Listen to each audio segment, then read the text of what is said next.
সানাওয়াতুজ জালাজিল, সানাওয়াতুজ জালাজিল, আরবি যারা বোঝেন বুঝবেন।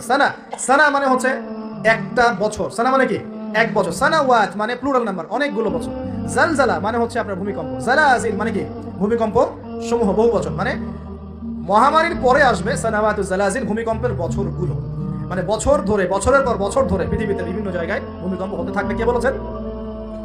নবী সাল্লাল্লাহু আলাইহি ওয়াসাল্লামের কথা কি সত্য না মিথ্যা? আস্তাগফিরুল্লাহ, সত্য না মিথ্যা? সত্য। তার মানে একটা হাদিস পেলাম, নবীজি বলেছেন কিয়ামতের আগে আগে কি হবে?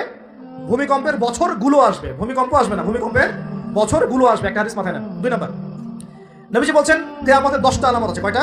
10টা। তার মধ্যে 1 নাম্বার আলামত হচ্ছে দাজ্জাল। কি নাম? দাজ্জাল। আচ্ছা, ওইদিকে আলোচনা নিচ্ছি না আজকে। 2 নাম্বার হচ্ছে ইয়াজুজ আর মাজুজ, এটাও অন্য লেকচারে শুনে নিন। 3 নাম্বার ঈসা আলাইহিস সালামের আগমন। 4 নাম্বার দাব্বাতুল আরদ, জমিন থেকে প্রাণী বের হবে। 5 নাম্বার ইয়েমেন থেকে আগুন বের হবে, ইয়েমেন থেকে আগুন বের হবে। 6 নাম্বার দুখান, ধোঁয়া দিয়ে পৃথিবী ছেয়ে যাবে। 7 নাম্বার, 8 নাম্বার, 9 নাম্বার, এগুলো হচ্ছে 3টা বড় বড় ভূমিকম্প, ভূমিধস, যেটা হবে একটা পৃথিবীর পূর্বে, একটা পশ্চিমে, একটা মাঝখানে। পৃথিবীর পূর্বে মানে এই পুরো আমাদের সাবকন্টিনেন্ট সহ পুরো পূর্ব দিক, একদম ইন্দোনেশিয়া, মালয়েশিয়া, সব জায়গা পূর্ব দিক। পশ্চিম মানে পুরো পশ্চিমা সভ্যতা, আর মাঝখান মানে এই জাজিরাতুল আরবিয়া মাঝখান। এই 3টা ভূমিকম্প হবে পৃথিবীতে, এখনো আসা বাকি আছে বড় বড়। এগুলোতে ভূমি কাঁপবে না, ভূমি ধসে যাবে।